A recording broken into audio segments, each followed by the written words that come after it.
With me is Courtney Duncan, now dual world women's motocross champion. Congratulations, Courtney. Thank you very much. It's been a crazy year, so I'm definitely stoked to kick off with another world title. You're finished and you're celebrating in lockdown in Auckland, is that correct? Yeah, currently on day 11 here in isolation. So yeah, I'm looking forward to the last couple of days and being able to get back to Dunedin, back to my friends and family. Absolutely. So just before we backtrack on the year, what are some of the things that you're really looking forward to, aside from the obvious ones, of course, friends and family, but give us some real southern taste of what you're looking forward to.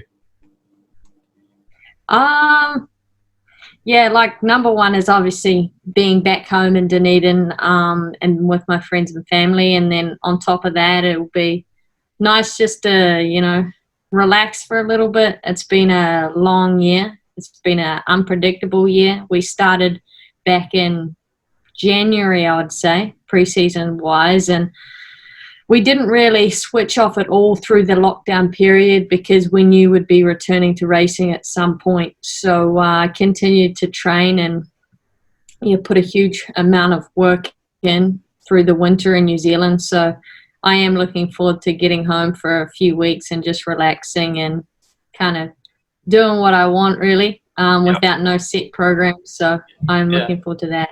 Yeah, that's great. So you had a very disjointed year.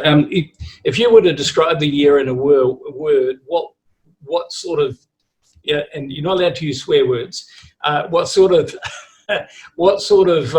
word would spring to mind if you were to describe the year? It's a really hard question. I would probably have to say unpredictable, just with all the circumstances around the COVID, and we never really had any. There was a lot of uncertainty, I guess, around when the season would resume, and you just had to stay locked in the whole time as well. You weren't really switching off because, like I said, we knew we would be back racing towards the end of the season to finish off the World Cup and World Championship rounds. So, just a year of uncertainty, like I said. Yeah. So nothing replaces racing from a sharpening point of view. How did you find it when finally everything resumed and you've been traveling back and forth? You came back to New Zealand, then you were in Europe.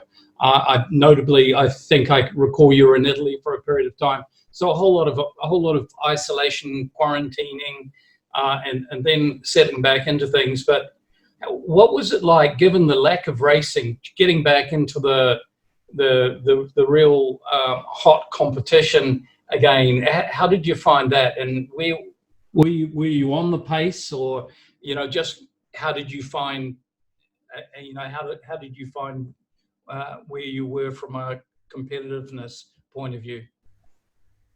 Yeah, it's not easy.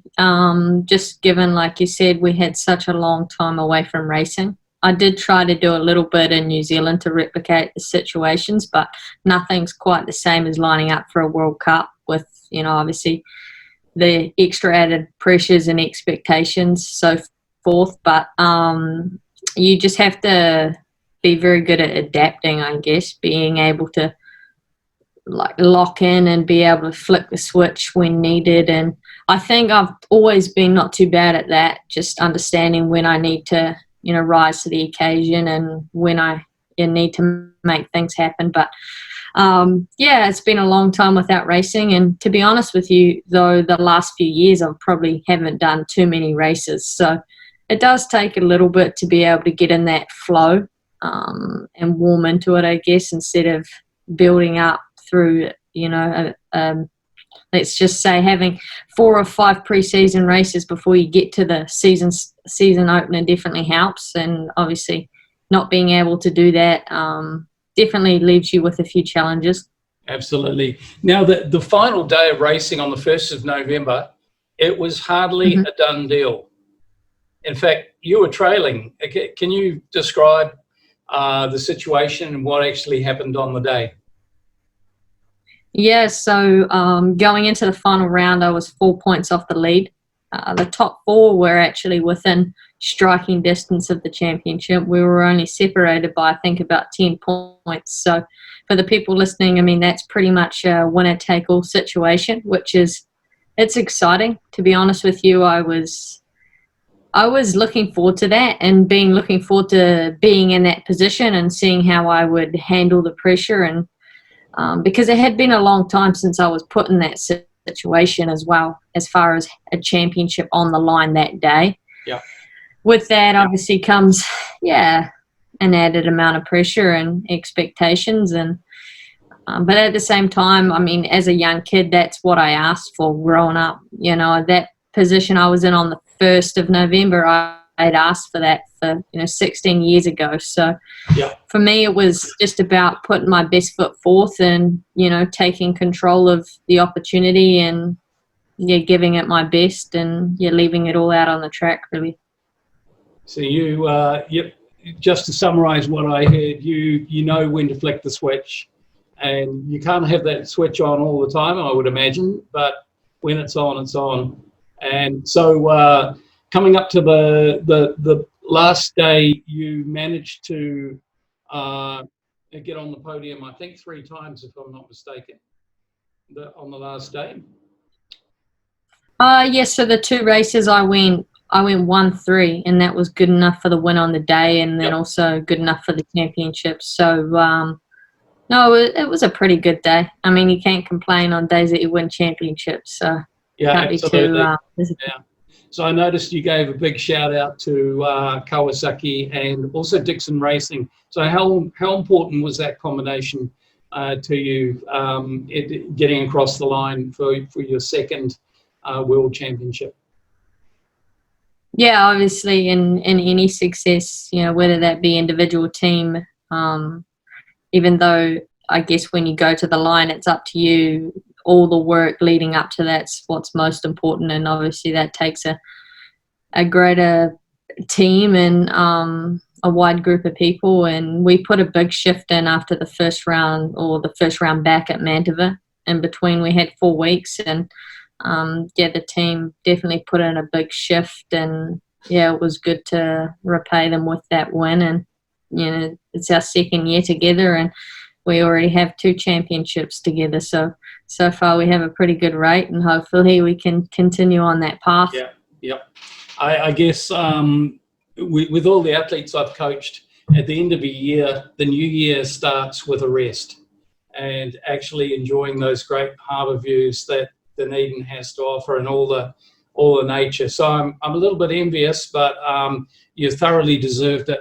And congratulations from all of us at Recovery Systems, and also a lot of our followers have been following you, and you have been inspirational as an athlete and as a female athlete as well, to rise up, particularly given when I've explained to people about where Palmerston is, and so people kind of know where Dunedin is sometimes, but not many people know where Palmerston is. And the fact that you've done it 2 times in a row is just something incredible and an inspiration to a lot of people, New Zealanders and all around the world. So once again, it's been great to catch up with you. Congratulations.